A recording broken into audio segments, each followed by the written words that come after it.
እማዬ ዛሬ እኮ አቅም አገኘሁ። ዛሬ እኮ ሁልጊዜ እንደምትይኝ ጥንካሬሽን ወረስኩ። ግን ጥንካሬሽንና አቅምሽን ሳገኝ አንቺ እዚህ የለሽ እማዬ። ያለ አንቺ እኮ ማንም የለኝም ታውቂያለሽ። ለማን ነው ጥለሽኝ የምትሄጂው? አንቺ ተረበሽ እኔን እያበላሽ ህመሜን ሁሉ ከኔ እኩል እየተካፈልሽ አንድ ቀን እንኳን ስኬቴ ሳታይ ነው ጥለሽኝ የምትሄጂው።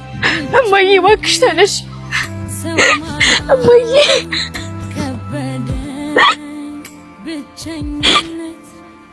በዛ ሁሉ የድህነት ህይወታችን ውስጥ እሷ አፌ ላይ ያጎረሰች ለራሷ ግን ባዶ ሆዷን ታድር ነበር። እማዬ ቆይ ግን አንቺ በልተሻል?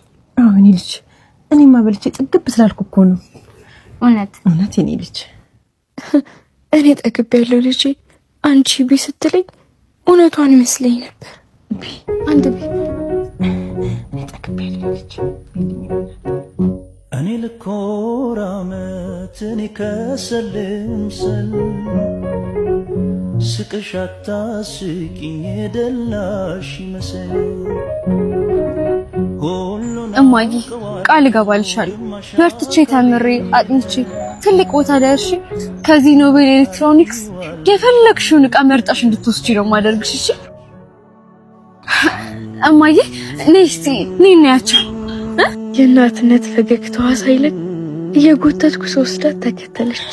እሺ እማዬ በያ ምረጭ እስቲ ደስ አይለሽም? ምረጭ የኔ ልጅ። አሁን እኮ እኔ ምንም አያስፈልገኝም። እኔ አሁን የምፈልገው ምን እንደሆነ ታውቂያለሽ? አንቺ በርትተሽ በትምህርትሽ ጎበዝ ልጅ ሆነሽ ትልቅ ደረጃ እንድትደርሺ ነው። እሺ እማዬ ደግሞ መጨልኩሽ አይደል? በቃ ምረጭ። አይ የኔ ልጅ እንግዳውስ ካልሽ የኔ ልጅ እንደው በሰው ቤት ልብስ አጠባንችን ሳሳድግ ወገቤ ተቆርጧል። ይሄን ይሆንልኝ የኔ ልጅ። እሺ እማዬ። ምነው እማዬ